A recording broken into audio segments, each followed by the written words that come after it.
Hey there everybody, Thet here, and welcome back to Thet Plays The Darkest Dungeon New Game Plus. So, let's go ahead and get ready to go into our next area, but before we do, first of all, that veteran mission was quite a doozy, wasn't it? I had to put Pepsi here into the treatment ward because Pepsi has Gambler as a locked-in trait, but also known cheat. So, we'll only gamble, but not allowed to gamble while in town. So I went ahead and put her in here to get rid of known cheat so that we can get some stress relief going on eventually. Right now, I think she's okay on stress, and so is Reynold, but it's a little bit of money just to make sure she can get rid of stress later on. Anyway, let's talk about where we're going today and who we're bringing. We're going into the Cove for a short mission. It's going to be explore 90% of rooms. We're going to get a bloodied fetish out of it for some blight, bleed, and disease resist. Well, minus disease resist, excuse me. But blight and bleed resist will come out of that. There is a boss here to fight in the ruins, but I am not going to go there yet. I'm going to wait until I get at least one more person or two more people up to level 1 so that I can get a full team together. I think I know who I want to bring, and I think I'll be okay bringing them, but it's going to have to wait.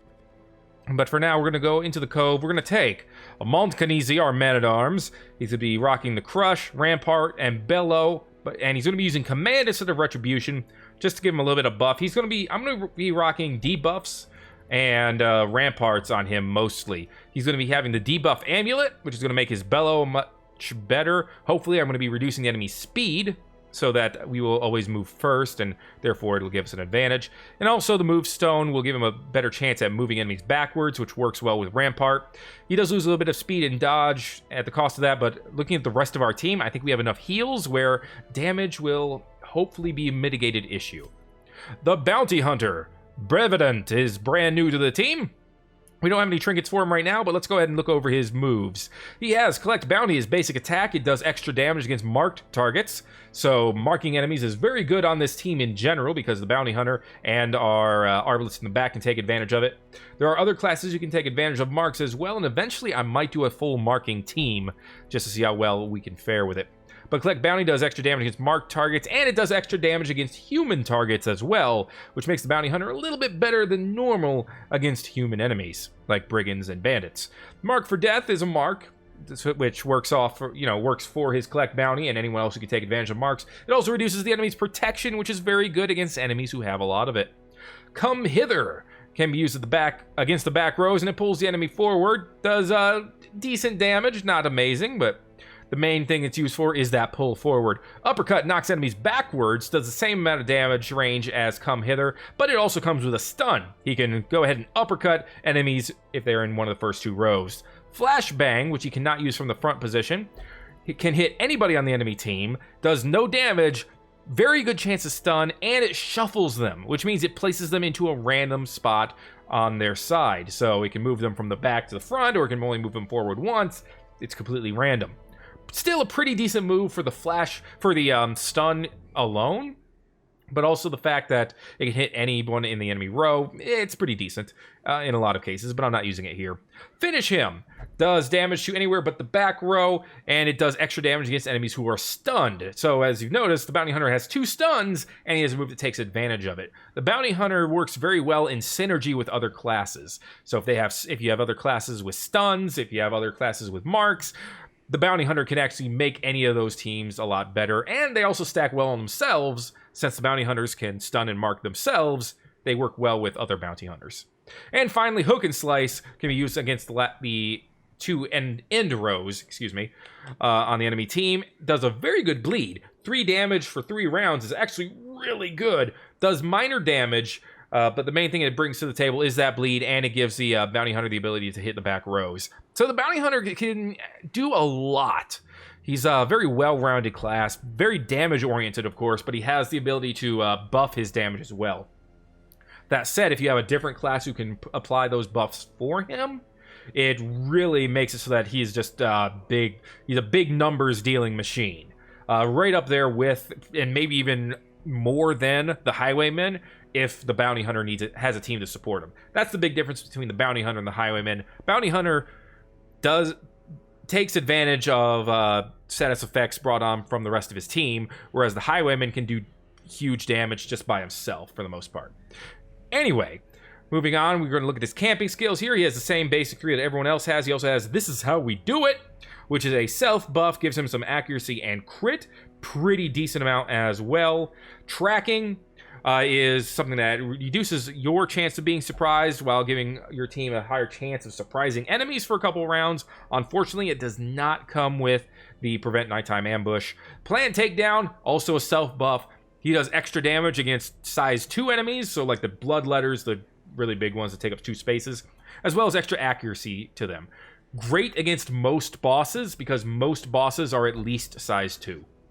And finally, Scout Ahead gives you a higher chance to scout ahead for the next 4 battles. Kind of self-explanatory, great self-buffs on him, and some extra things for future battles as well, but honestly, I like him most for the self-buffs. Anyway, this is not a camping mission, so that's not incredibly important right now. Let's go ahead and get ready to dive in. Alright, let's go ahead and provision our team. We're going to take some food, of course. We're going to take a full stack at least, since we are... I'm just going to take 2 shovels.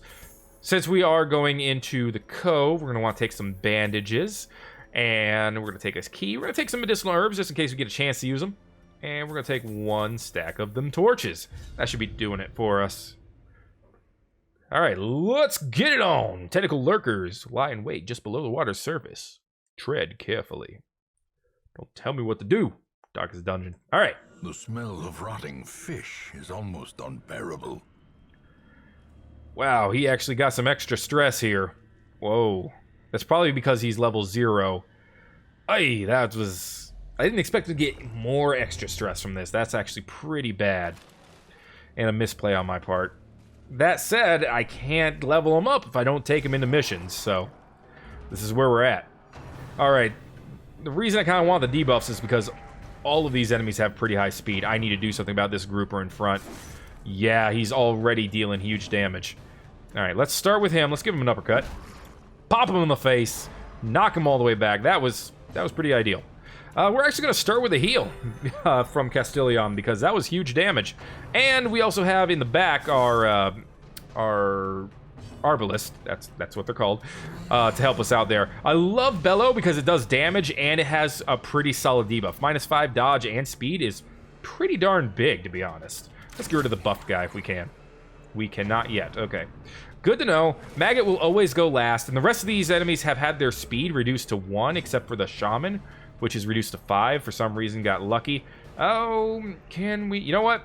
Collect Bounty, maybe? No. So there is an advantage of taking Finish Him over Collect Bounty. Finish Him can hit the 3rd row. Collect Bounty cannot. So, kind of wish I had kept that in my repertoire, but I'm going to go ahead and drag the Shaman forward.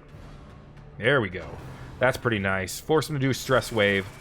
Probably didn't force him to do that. I don't know what positions he can use his moves in, but he did use it. So it worked out for me. Destroy them. Let's go ahead and keep the Bellow going. Plus the easy crits mean stress relief, so I will take that all day, every day. Let's go for a hit on the fish. He did not die, but he came so close. No crits is good for me. Alright, it looks like this fight's a little bit up in the air, but I actually really like how it's going right now. Good resist there on the effect. Let's go ahead and do some more healing. Get that up in here. Of course, we have the charm on our Vestal. Our Vestal's moves have not changed from the last time I took her into a mission. So I just kind of skipped over them. And the same thing with the Arbalest. I did not change any of her skills either. So I just kind of skipped over them a bit there. Sorry if you were banking on that for some reason. Impressive. Yeah, it was an impressive yell. Yes, it was. The crits coming out of that actually make it worth it.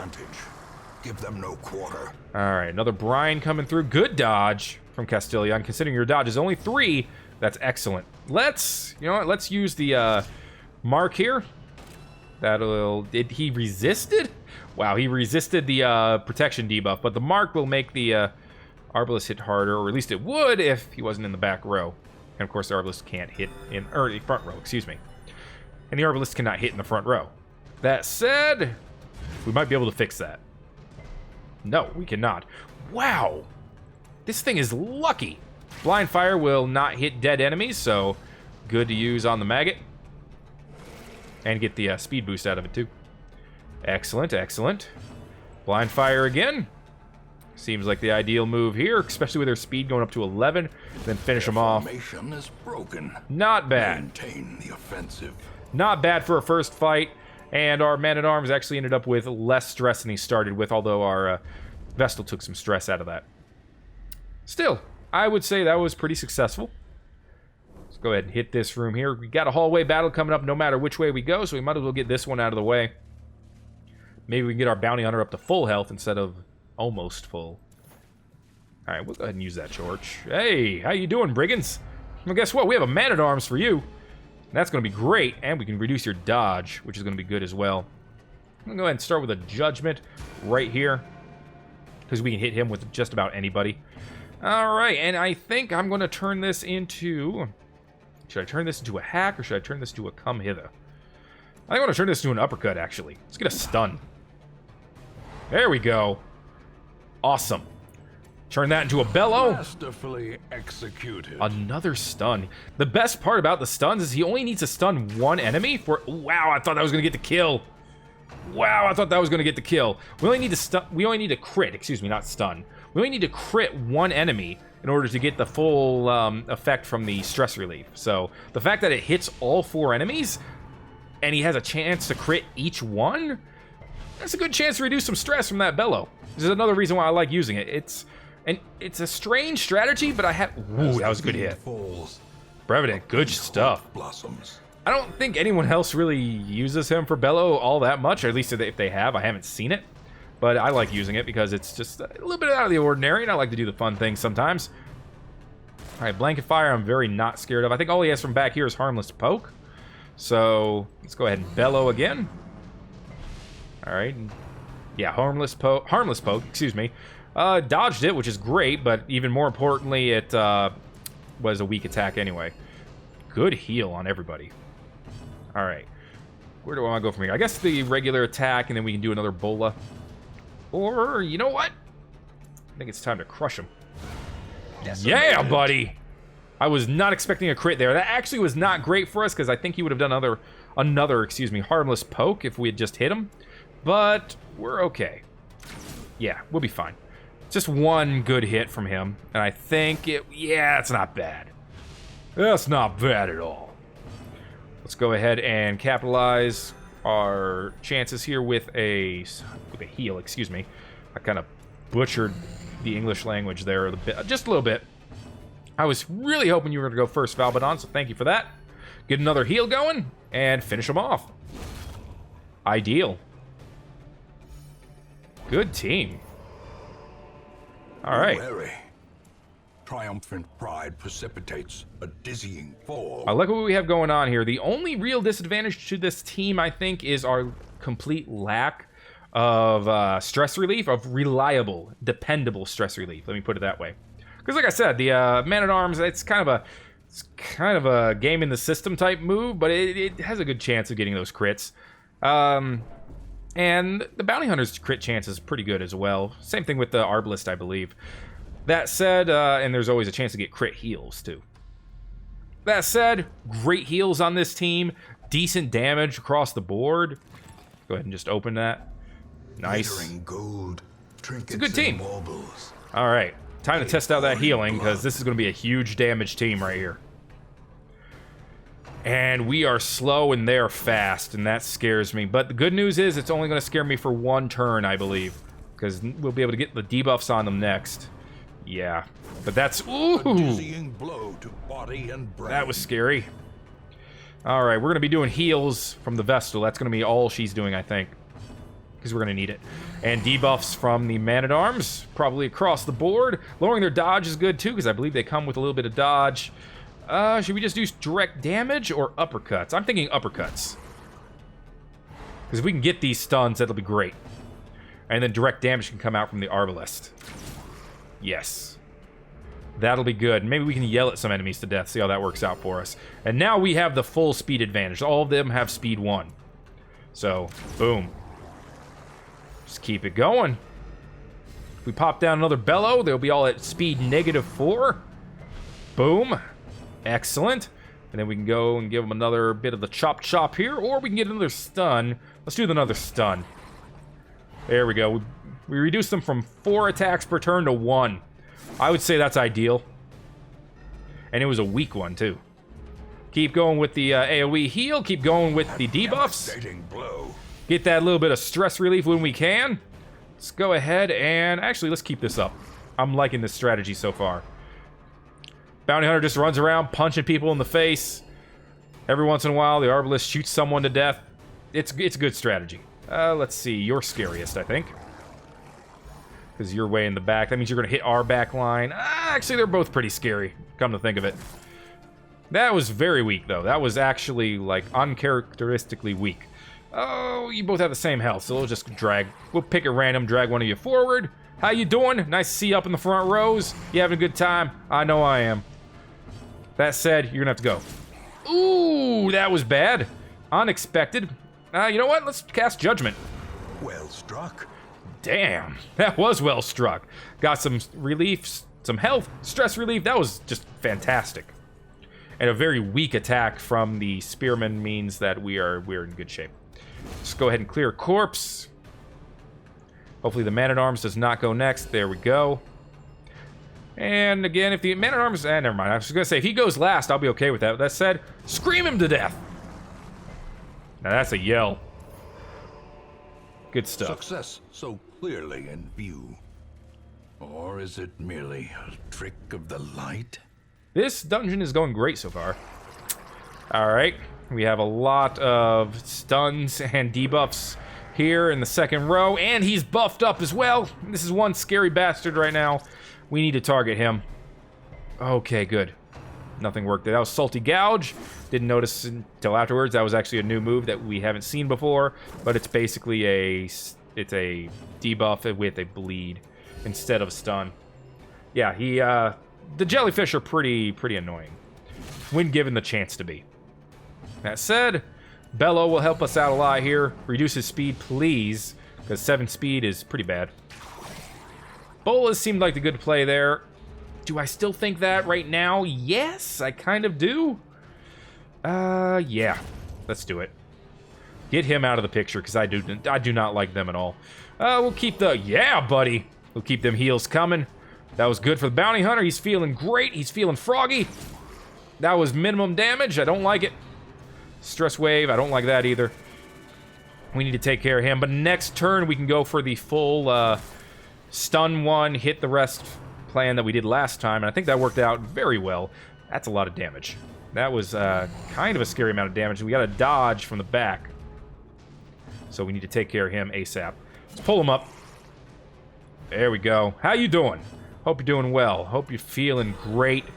Gotta love that crit. That was fantastic. Shoot them dead. That gets rid of their heals and gets rid of their buffs. So, I think that was the best play. Debuff still coming through. Minus 15 dodge and speed. That seems like decent now. In veteran and champion missions, that's amazing. Because I can tell you right now, all of the enemies are going to have pretty good dodge and pretty good speed in champion level missions. So, you know, being able to mitigate that is fantastic. Go ahead and pull you forward, I guess. Don't really know who to choose. Oh, no, I wish I had chosen the other one, but you know what? We still have Bolas. It might even get the kill. It did get the kill. And it cleared... Well, no, it only got rid of the... It did clear the corpse, yeah, because the other guy took his place. You know what? I think I'm looking at a rampart for you, buddy. There we go. Finally changing up our strategy a little bit here. I mean, his speed is -4. We're faster than him. Everyone is. So, get a heal in the back. In fact, we might have our Arbalest heal the Vestal as well. Pull you up. There we go. Now our back line is safe. Crush him. Finish him. Good stuff. Seize this momentum. Push on to the task's end. Eldritch altars can be good or bad, but I believe if you throw holy water on it, it's definitely good. Purified. Fear of Beast quirk removed. Awesome. Loving it. And those can appear in any dungeon, by the way. Except for a certain one that comes to the end of the game, but that doesn't really count. Another mariner. Another misfortune. Yes, another misfortune. How unfortunate, I guess you would say. Getting plenty of heirlooms this time. I'm loving that. It's good, because I need to do some upgrading as time goes on. Let's go ahead and bring up the torchlight. The way is lit. The path is clear. We require only the strength to follow it. Nothing is better than a trap, so I'll take that. If I had... Oh, that's bad. If I had this entire place scouted out... I'm going to use medicinal herbs on that, because that is a huge debuff. I don't want to deal with it. If we had the entire place scouted out, and I know I didn't have to use the other shovel, I could use a shovel on one of those chests to break off the barnacles and guarantee something good, but, you know, I don't have the entire place scouted. Alright, what do we have? Hunger proc, not a big deal. Health is excellent. Stress is higher than I would want it to be. As the light gains purchase, spirits are lifted, but and purpose is made clear. Not nearly as bad as it could be. So, alright. Especially considering one of us started with over 50 stress. There has to be a fight in this room, right? Wow, that was a lot of dungeon with no battles in it. Let's hit the last room. We might as well. I was half expecting a mini-boss or something. Carelessness will find no clemency in this place. Yeah, it's just a little bit of extra stress. Really? This was weirdly simple. Is struck. A blazing star is born. No fight here either. There's like 3 fights in this entire dungeon. Okay. That was weird. Despite its morbid aspect, this twisted, cavernous maze seems almost traversable. We didn't use any of our bandages. I don't even think we got a bleed in that entire dungeon, oddly enough. Wow. Okay. See what good we got out of this. Castellion's level 3. That is good and bad, because now we can't take her to low-level missions. But the good news is we now have a veteran healer. Well, veteran dependable healer.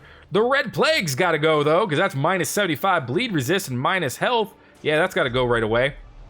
Monkanisi, Kleptomaniac, that actually has to go right away, too, because Kleptomaniac's so bad.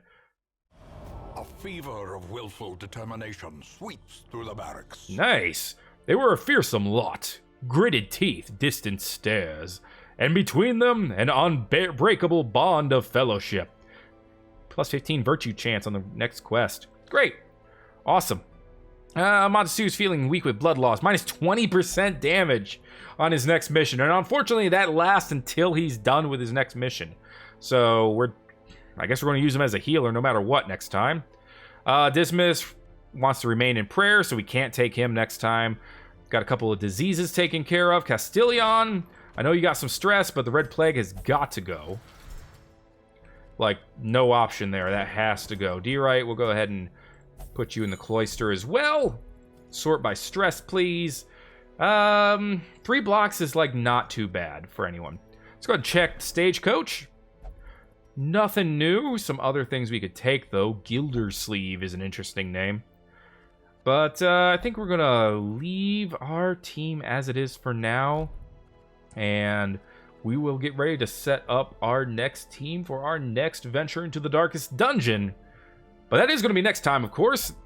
I want to thank everybody for watching this episode of Thet Plays the Darkest Dungeon. If you did enjoy it, make sure to go ahead and let me know by leaving me a like. And if you haven't already, subscribe for more. That is it for this episode of Thet Plays the Darkest Dungeon. And I'll see y'all in the next episode.